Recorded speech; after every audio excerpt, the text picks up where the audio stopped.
All right, so right now my Adobe Premiere is being a little weird right now. It won't let me put her screenshots into the file or whatever. It keeps saying files damaged. Who cares? Whatever. So we're gonna do it a little the ghetto way. Um, so for her reactor right now, she's using Greg Reverse Fate Mounting. Obviously, like I keep saying in my video, it doesn't matter what weapon you're using on Luna. It doesn't stat stick or anything like that. And for the most part, she isn't gonna get any weapons unique buff. So just use whatever weapon you want realistically. The most important aspect of it, though, is the fact that it is a tech skill power boost ratio reactor and her in the substats. So her substats, she has skill effect range and skill duration up. Now, in her opinion, you can get rid of skill duration and you can replace it with tech skill power boost ratio if you are lucky enough to get that as well if you want more damage. Um, but she definitely wants the skill effect range to be there because obviously you want to make sure that your teammates are getting the buffs as much as possible, especially with her build. Um, so that's very important. Let's move on to the next tab here. So the next tab we got her auxiliary. She is running a rainbow set for her components. The reason why is because she just try to get as much survivability as possible, and I'll talk about that when we get to her modules. So in her modules, in her components, she's running defense as the main stat, max HP, which is very important because of the way her mods are going to play out. Which again, we'll talk about that when we get there.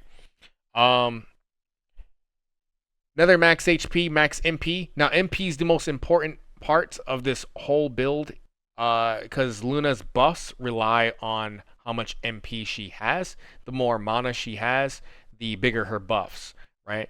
So you want to prioritize MP as much as possible, and that is exactly what she's doing, and that's why she went with this piece right here because it's a gold, and it has probably like the highest roll there is. I think 159 is like the highest. If there's a piece higher than that, maybe someone in the comment section might let us know. I think some pieces cap out at certain maxes, but this one right now is sitting at 159, so that's not bad. Sorry if it's really small too and looks weird. This is the best I can do for now. Moving on to our next one, we have again more max HP, more defense, and an MP recovery modifier, which is actually really nice. I'm actually going to make my own side note. I have a huge panel I'm going to start talking about when we get there. So let's go back and actually look at her modules now. Alright, so looking at her components here, we're going to start off with Nimble Footsteps. So Nimble Footsteps is actually a really good module for support Luna, and it's one I'm going to recommend because she only has two anyways. But it increases her skill, range, and Luna's movement speed when buffing allies. You get up to like 20% max, so that's a 20% movement speed increase as well as 20% increase to your overall range based on how many stacks you have. So that's really awesome. The next mod that is really important is going to be on RK Concretion. Sorry if I butchered that. When using skills, grants one stack of RK Concretion for 20 seconds. When using enhanced skills, you get 10 stacks up to a max of 30. However, this will reduce all attribute power except non-attribute, movement speed, and firearm attack. Based on how many stacks you have, you get defense and MP.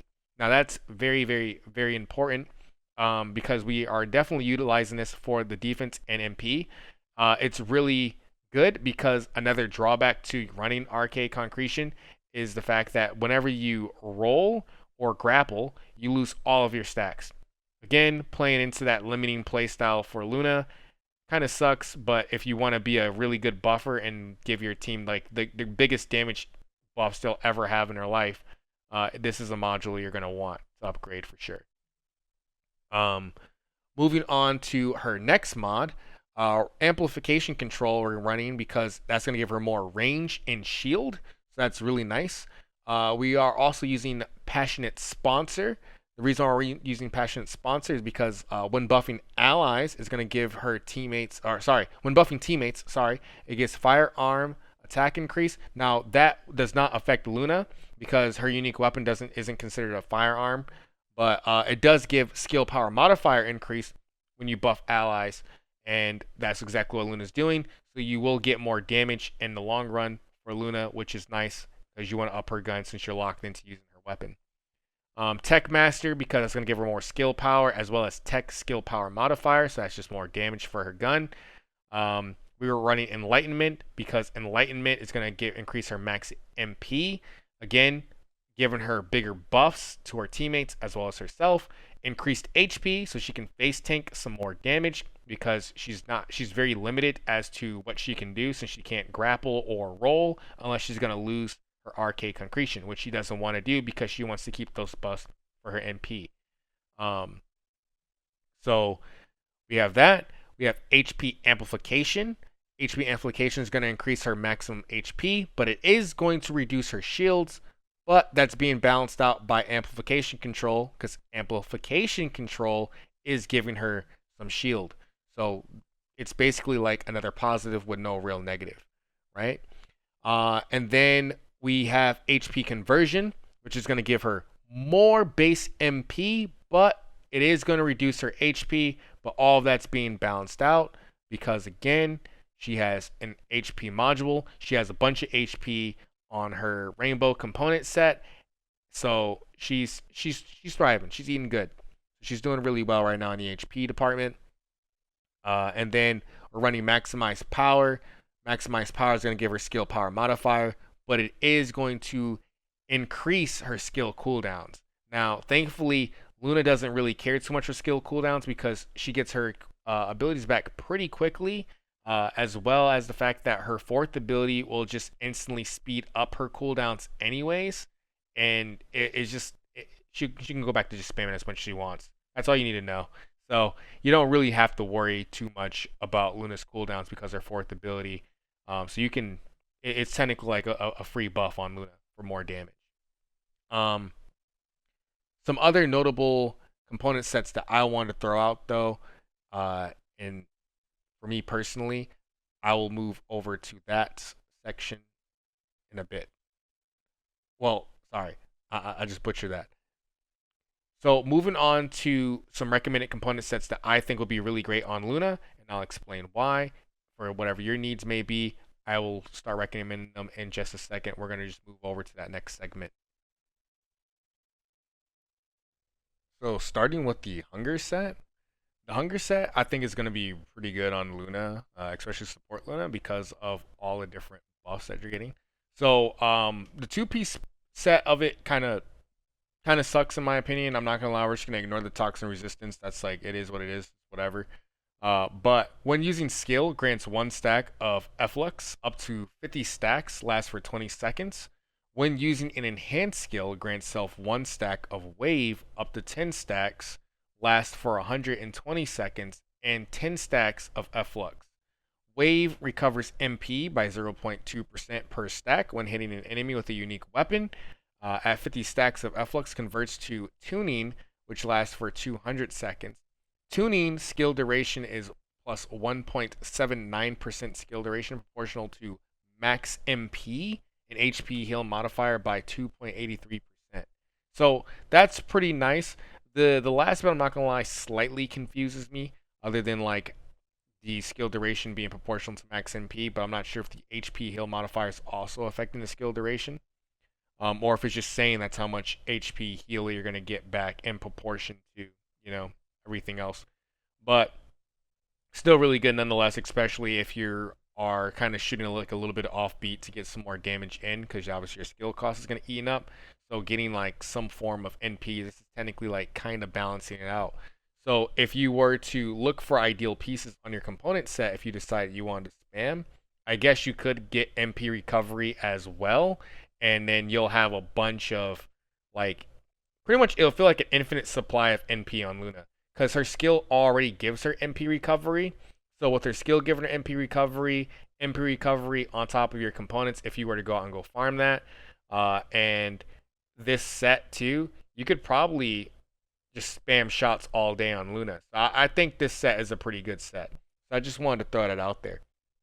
As far as other sets, maybe you don't want to farm the hungry set for Luna because it's behind Gluttony and Gluttony is annoying to you. Some other recommendations I would throw out there is probably the Bravery set. Bravery will give you HP recovery as well as max shield, so that just gives you more quality of life, some more survivability. But if you have the full 4-piece set, you'll get some skill duration. So survivability and quality of life, can't complain. Um, Next, I would probably suggest the Slayer set. Now, the Slayer set, you aren't getting many benefits. The only thing you're using the Slayer set for would just pretty much be the skill power. If you just want to up your damage like instantly, it will also increase your skill cost, but that's okay considering the fact that again, she gets a lot of MP recovery as is, so she probably doesn't care too much. And as long as you're hitting on beat, you don't have to really worry too much about skill cost. So there's that. The next set I'll recommend is the Acrobat set. The Acrobat set is just a slight increase. It's nothing crazy. It'll give you some skill power as well as some skill crit. So it'll just make you have a little bit more consistent damage going out there with the crit rates on her gun. So that would be one I'd recommend. Battle Aesthetics is another one I'd recommend too. Again, this one will give you more skill power. It will also reduce the skill cost. So if you are kind of someone who's, having a hard time hitting the beat or the notes and maybe you want to just spam a little bit, you could run this one and that would help you out a lot. As well as it gives you skill crit. So it's kind of like Acrobat, but it's just another option for you. And lastly, the last set I would recommend for Luna would be the Tomb Vanguard set. Now, this set will give you defense as a 2-piece, which is awesome, especially if you're going to run Mangos' build, because, she wants as much survivability as possible. She's not going to be able to roll and grapple and all that stuff. So I would definitely recommend Tomb Vanguard for defense, and it will give you a slight boost to your skill power modifier, so it will give you a little bit more damage. And you get some electric resistance, which is also just kind of nice if you're fighting things like Executioner. So yeah, that's about it. If you made it this far in the video, please leave a like, subscribe, follow me over on Twitch. You can catch me live pretty much like almost every day, where I'm either farming by myself, hanging out with friends or viewers. If you have anything that you like to mention about the build, let me know down in the comment section below. This is my friend's build. I think her build is absolutely phenomenal. I love the thought process she put into it. So I just really wanted to just throw that out there and share it because I didn't have a support build. So luckily she is willing to share hers. Have a good night, everybody.